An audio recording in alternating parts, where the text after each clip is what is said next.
Do I get Pathox or do I get Prosperos? The $1,000,000 question. Yo, what's up everyone? So welcome back to a brand new video here on the channel. Hope you guys are all having an amazing day today. And yes, this video, we're going to be discussing my opinion on Pathox or Pathox, either one, and Prospero. And I've been getting this question quite a lot. And I think I'm slightly surprised because considering how much enthusiasm there was towards Pathox when he came out, everyone's like freaking out about Prospero. And I just wanted to kind of give my own opinion. Of course, this can be, it's still my opinion, right? Other people can have their own opinions. If you disagree with me, let me know why down in the comment section. I am not the know-all, be-all kind of guy, right? Like, I still make mistakes. That's pretty obvious. But this is just my personal opinions from flying both of them. And honestly, guys, when people tell me, like, hey, man, I am finishing up Calvarus, I finished up Sylphin, I'm starting on Pathox, should I stop getting Pathox to get Prospero because I can only get one of them? My answer to that is no, stick with Pathox. I think you're really going to start to regret it if you start working on Prospero instead of getting Pathox. If you already started on Pathox. Because Prospero has a very big weakness that Pathox doesn't have.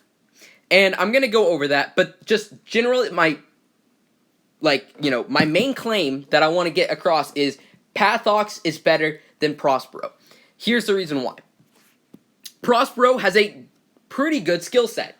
You got Scarlet Fever, you got a Consume, which is a way to heal, you got a White Cloak, which is 1 rage. But the kicker is, and this is a problem that I ran into when I was trying to record a lot of gameplay.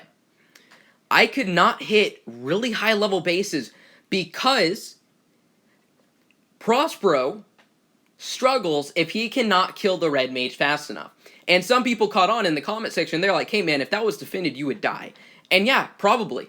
Because if Prospero cannot kill the red mage fast enough when he's turning to use Enshroud if it's defended, not only are all those super shots going to come at you and they're going to hit you, but also, if you can't kill that red mage, there is no way to dodge damage. Because Enshroud is not like normal Cloak.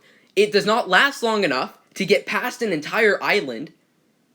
And it is not a reusable spell, which means, for example, normal Cloak. If you use normal Cloak to, like, blink out of a blue mage, like you can with Hosset, for example, you stand the blue mage, and then you can use Cloak immediately right after. This one, it has a guaranteed 4-second cooldown. So that is 4 seconds that you are susceptible to all damage if you cannot use the stun from Scarlet Fever. 4 seconds is more than enough time for pretty decent, decent attack towers to two-shot you. Dark Flax, two-shot Prospero. At my level. And again, that is all relative to your own level. Even at level 120, a level, 50, for example, Flak is going to two-shot your Prospero. I don't remember exactly where, like, the towers to player level is anymore, but that's the issue, is that he doesn't have a guaranteed way to take out the mage fast enough. And unfortunately, Enshroud has that cooldown. So if you get stuck out there with no way to kill the red mage, you're screwed. So what that means is that you can't take out really high-level bases like you can with Pathox. So you're really kind of stuck wherever, like, you're basically hindered by how much HP that red mage has. And that's the reason why. Pathox, on the other hand, he has a way to dodge all damage, get a bunch of rage, and deal pretty decent damage to buildings while in the spectral form. So you can sit there, not have to worry about getting caught open, caught in the open, and have to worry about Flax. He has a way to freeze towers for longer than, I believe it's a little bit longer than the Scarlet Fever does. And it's white, so you don't have to worry about red mages. If Crippling Chill was not white, and if it was red, I don't really think Pathox would be as effective. But it isn't, it's white. So Pathox does not have to deal with that weakness that Prospero has. And that's why I say he's better.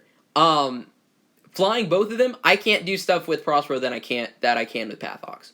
Also, keep in mind, Pathox is a mythic dragon, which means when both dragons have zero rage, Pathox is better no matter what, because he has higher base attack and HP, which is crucial because it doesn't really matter what the spells are if you have zero rage, right?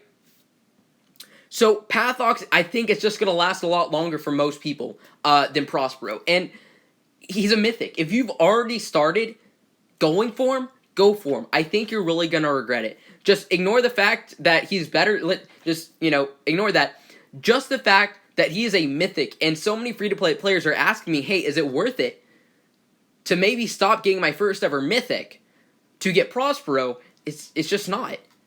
It's not worth it. So yeah, that is my opinion. Let me know down in the comments what you guys think, if you agree, if you disagree.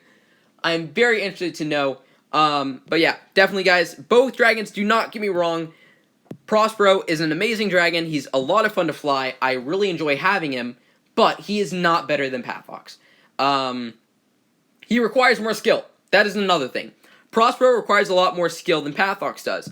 Pathox is just, you kill stuff. Like, that's basically it. Like, you just go into the spectral form, and you use Crippling Chill. Like, that's it. There's not really a whole lot of strategy behind Pathox, besides, like, making sure that you can get, the placement of the freeze down so you can get as many buildings as possible. With Prospero, you actually have to be tapping buttons. Like, this thing, over and over and over again. If you watch my video, I'm tapping that adaptive resist so much. And it actually requires a decent amount of, like, mind strength, at least for me. I mean, I'm kind of stupid, but, like, it required so much of my attention to make sure that I'm hitting that no matter where I was in the base. Because that gives you that rage back, which is really useful for hunters like Prospero who needs rage, because that Scarlet Fever is 2 rage per cast. So if you want to use that stun, that's good, but you have to have 2 rage to use the spell. But yeah, anyway, guys, hope you guys enjoy. Hopefully this helped you guys decide, whether or not you want to go for Prospero or Pathox. If you can't get Pathox, Prospero at the moment is the best one to go for, but I'm going to make an entire video on all that later. Thank you guys so much for watching, and I'll see you in the next one. Peace out, guys.